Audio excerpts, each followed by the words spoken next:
Welcome back to Tensor Lens. Okay, the news just dropped and it has completely shattered the Hollywood landscape as we know it. Netflix has acquired Warner Bros. Discovery. And look, this isn't just some merger. This is the consumption of an entire creative ecosystem. So what does this $83 billion earthquake really mean for the future of entertainment? Let's break it all down. I mean, wow. Talk about a mission statement right there from Netflix co-CEO Ted Sarandos. But let's be real. This is about way more than just mixing old Hollywood glam with new streaming hits.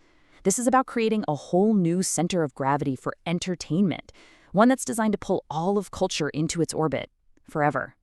So to really get to the bottom of this beast, we're going to have to peel back the layers. First, we'll hit the mind-boggling scale of it all. Then we'll dissect the absolutely ruthless financial surgery that made it happen. We'll get into Netflix's grand strategy, witness the firestorm of opposition it's created, and finally, we'll ask the big one. What does this mean for the stories we're all going to be watching for decades? All right, first up, let's just try to wrap our heads around the sheer power shift here. This isn't just a tech company joining the Hollywood club anymore. Oh no, this is a tech company consuming one of its foundational pillars, putting Netflix squarely in the driver's seat of the entire industry. Just look at that number for a second. $82.7 billion.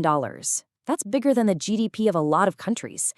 This isn't just a price tag, you know? It's a statement of absolute world-conquering intent. Netflix isn't just betting on content anymore. It's betting that it can own the very future of entertainment itself. And yeah, this picture pretty much says it all, doesn't it? The old guard of Hollywood, a studio that's been around for a century, is literally being absorbed by the tech disruptor. And make no mistake, this was a full-on street fight. Netflix had to throw down a knockout bid to beat Paramount for this prize, proving they were willing to pay whatever it took. So how in the world did they actually pull this off? Well, this wasn't some simple purchase. This was a surgical strike, a really sophisticated and, let's be honest, a completely ruthless financial operation that you can only call a cleansing, designed to cherry-pick the absolute best stuff and toss the rest. The weapon they used is a bit of financial jiu-jitsu called a spin-off plus merger. The easiest way to think about it is like a Hollywood divorce. First, Warner Bros. Discovery agrees to split itself into two completely separate companies. And then, in the very next breath, Netflix swoops in and marries the really, really attractive partner, leaving the other one to fend for itself. And just look at how brutal that split is. On the left, you've got the crown jewels that Netflix grabbed, the legendary movie studio, all the prestige of HBO, the entire DC universe with Batman and Superman, and global monsters like Harry Potter. And on the right, the baggage. All the declining cable channels like CNN and Discovery get spun off into a whole new company. This is a classic good bank, bad bank play. Netflix is buying the future and literally leaving the past on the curb. Now, let's talk about the price of that victory. The deal came out to about $72 billion in equity value. For every share they owned, WBD shareholders got just over $27 a share, most of it in cold hard cash, plus a little Netflix stock. But here's the crucial part. This was way higher than Paramount's offer.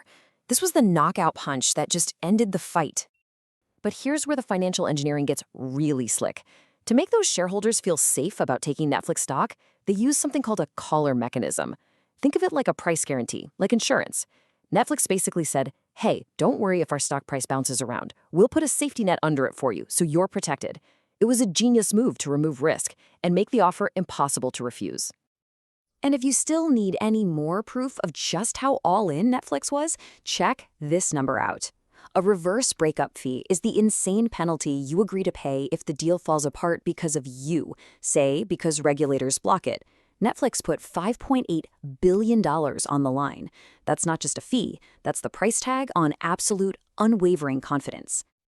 So, we've seen the how. Now let's get into the why. What's the grand strategic vision behind this mind-bending gamble? Well, it all boils down to one simple, powerful idea: building a fortress that no one can ever breach. This comparison right here, this says everything. For its entire existence, Netflix has basically been a tenant. It's been renting its biggest attractions, the superheroes, the wizards, from other studios. Well, now it's the landlord. It owns the most valuable real estate in Hollywood. It owns Superman. It owns Hogwarts, period. The lease is never coming up for renewal again. In the absolutely brutal streaming wars, having stuff nobody else has is the whole game. By buying 100 years of iconic characters and worlds, Netflix has just built an impenetrable IP moat around its kingdom. It's a defense designed to starve its rivals and secure its reign for the next generation. Okay, so the biggest question of all, how do you get a deal this huge past regulators who are looking for monopolies? Well, you come up with a very clever and very audacious legal argument. Netflix is pushing this idea of category ambiguity. They're essentially telling Washington, hey, don't just compare us to Disney Plus. Our real competition is for people's time. We're competing against every cat video on YouTube and every dance on TikTok. It's a crafty way to try and make their market share look a whole lot smaller. But, and this is a huge but, that argument is not exactly going over well with everyone. In fact, what Netflix has walked into is a political firestorm. This is a war on all fronts. This is their anti-monopoly nightmare.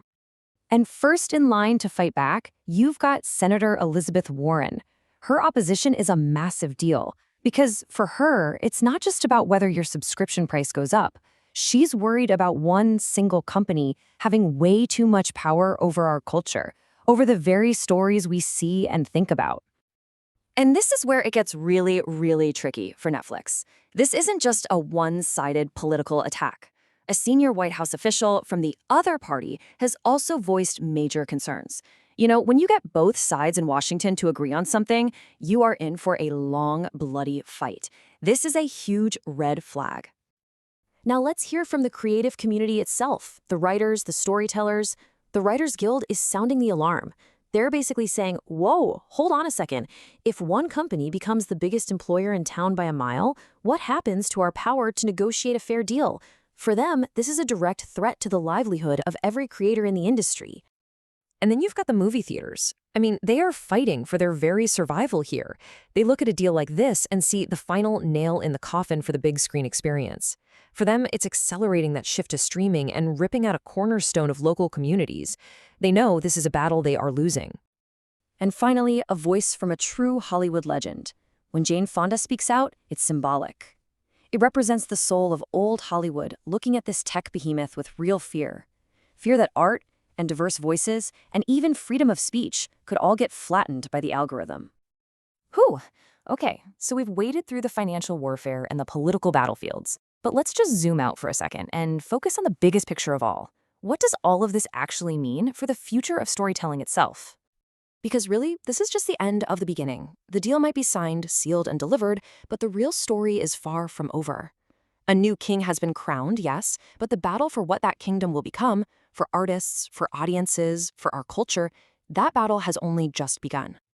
Which leaves us with this one final, crucial question to chew on.